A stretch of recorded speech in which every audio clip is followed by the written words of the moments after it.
My husband said he'd choose his deceased wife over me. Oh. I love comparison because it is not the thief of joy. Try making a Venn diagram. What's that going to do? That'll at least make Pros things and cons. clearer, I guess. Make a pros and cons list. My 34 female husband, 37 male, was once married before me. She was his high school sweetheart. They started dating their junior year, survived long distance during college, and got married when they were both 23, very shortly after graduating college.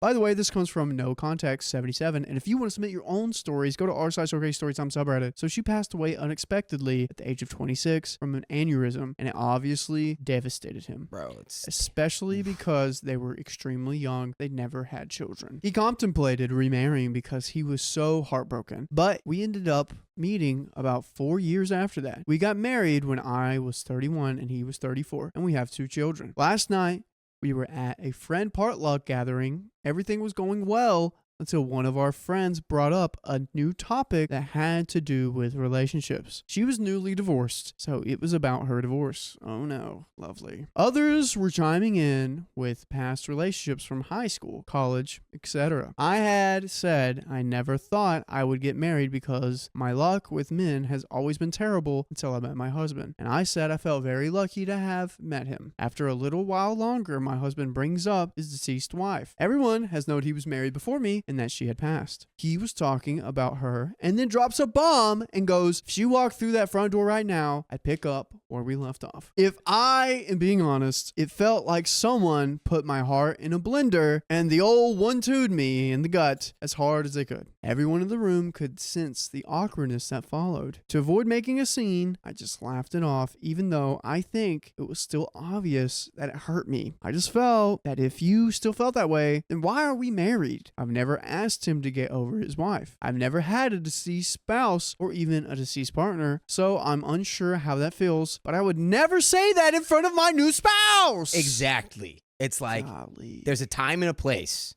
That's something you say to like your best friend who's known you forever. After the gathering, we left. I did not speak to him the entire car ride home or barely the entire night. I did tell him that what he said hurt my feelings deeply and that we could talk in the morning since I've calmed down because I didn't want to say something mean to him. I ended up sleeping on the couch because he would not leave me alone. It's now the next morning and I barely slept. He is still sleeping. I'm not really sure what to do or say or what he will say. Divorce or therapy?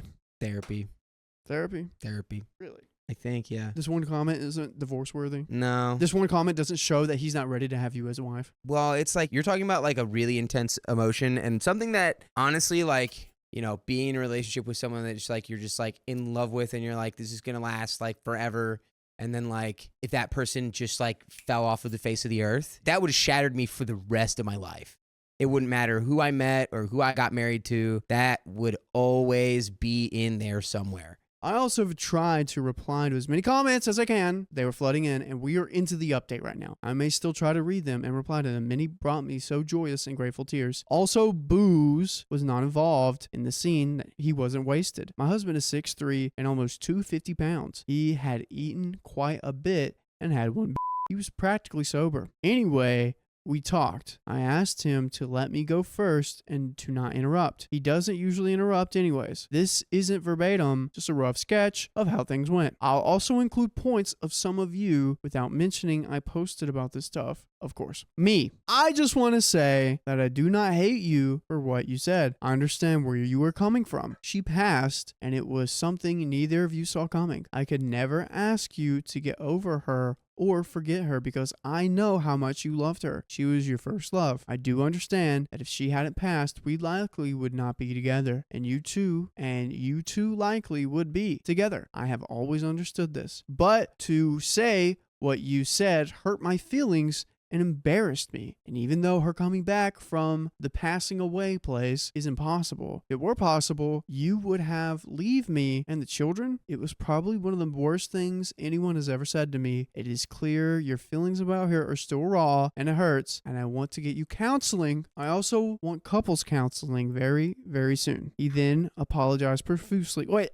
honestly, that was That was great. That was a great, Yeah. very calm. The only thing that would be more impossible than this situation right now, it would be like if she actually did come back. Like if it was like a castaway type scenario. Yeah. Teared up and said how he did not mean to hurt me and embarrass me in front of our friends. He basically said that he thought about it before he went to sleep and came to the realization that he could have kept it to himself. I mean, I can't be angry for what he thinks. He loved her and fell asleep eternally. His feelings are also valid here. He also said that he would never leave me and the children, and that what he said was just poorly thought out and poorly worded statement, that he was not thinking clearly, and when he said it, he immediately felt that it maybe came out wrong. We're going to get back to the story, but Sam, you have a copious amount of something. What, John? X's. I have like 4 or 5 or 6. I heard of 6 with a 0 All behind right, it. that 60 number, comes from somewhere else. Where does that come from? It comes from our OK Storytime membership. Yeah, that's freaking right. We have 60 plus hours of exclusive live streams on Monday, Wednesdays, and Fridays. And it's only $5 a month, so go to the link in our description, youtube.com/OKOP show/join. Join a club almost as exclusive as Sam's X is. Well, let's get back to the story. I asked him how he would feel if I said that to him. He says, yeah, it's bad, I know. I shouldn't have said it. I wouldn't be happy. I know you aren't happy. I should have apologized in front of everyone as soon as I said it, or not have said it at all. I then asked him to think of the children and said, it's like you saying, hey, children's name. If my not passed away wife walked through the door, I'd pack my bag to never speak to you guys again. And then it really got uncomfortable.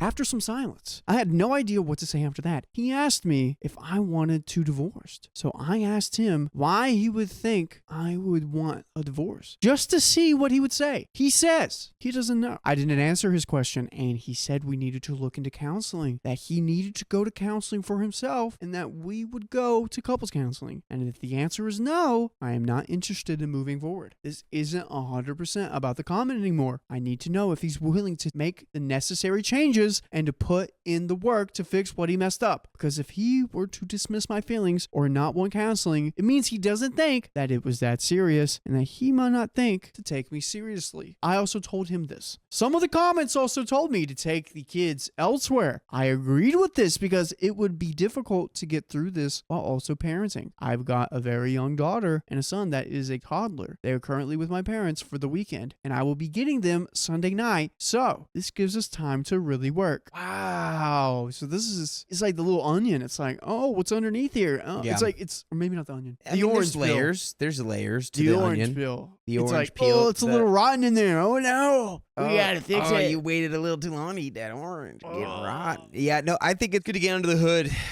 You know, I wouldn't have even thought of like separating the kids Yeah. from this sort of event going on right now, if that's what you would call it. But it's a pretty good idea. Yeah. To at least like it gets them away from whatever sort of turmoil might be, you know, brought up or being processed while the therapeutic process is happening. So that's good. I think OP is approaching this with the right mentality. He suggested he sleep on the couch instead of me. I have nowhere else to go. I haven't told my parents because I really would like to keep this in between me and him as much as possible. Family and friends jump to judge too fast and sometimes offer extreme and harmful advice. And also, it's embarrassing. Luckily, we both have very good insurance that will help out with counseling. I told him that it seems like whatever counseling he got after her passing was not enough and that he was not consistent with it like he should have been. With trauma like that, I personally would have been in counseling for years before I even consider remarrying. He agreed. He was only in it for about a year and then stopped once he moved away from his hometown. Never got back into it. He also agreed to the individual and couples counseling. He kept apologizing, kept telling me he loved me all day. It was also so difficult to be around him because he kept looking at me. I couldn't think. It was like he would try to say something and then he would just stare and not say anything. With kids gone, there's nothing really to do except talk. So we talked again right before dinner time. He asked me if I wanted him to cook or buy something. I was not hungry, to be honest, so I told him he could pick something up for himself and that I wasn't hungry. And that prompted the second discussion. I realized he must feel very bad because he noticed I hadn't really eaten much at all today. He kept asking me to eat. I wasn't sulking too badly or anything, just doing my usual tasks, but not speaking or eating as much because we're home together all day. He noticed this. He asked me one more time to please eat dinner with him, so I agreed. During dinner, he told me that he looked for counselors himself and wanted me to see if I thought they were okay enough and that he would keep looking. Last stretch. After all that, I told him that we can't really predict anything until we've met with therapists. I don't want him to keep saying sorry. I want to work and change, and then maybe we can move forward, but this is the first step. I don't want to leave him just yet. I am also not saying divorce is off the table. I think he is still hurting from her and his judgment is very, very clouded. If he didn't love me, I doubt he would have apologized so many times and looked for counselors on his own. A man that doesn't love me probably would have made me look or rejected me going along together. Many people were suggesting this. I do not think he doesn't love me. I thought of this myself, cried about it, thought of my children, cried more. I'm not staying for the kids. I'm staying because I want to at least try and fix it. If it cannot be fixed, then at least I tried. We're very close. Some people were asking how close we were prior to marriage. I guess this was a way to gauge the difference between their relationship and our relationship. Maybe to see if he settled. He was always romantic, caring, and sweet to me. We've never yelled at each other. When we first started dating, he would plan dates, surprise me, brag to me about to his friends. So that's why I'm very confused on why he would blurt that out, unless it was just very poor brain and mouth coordination. That's the number one.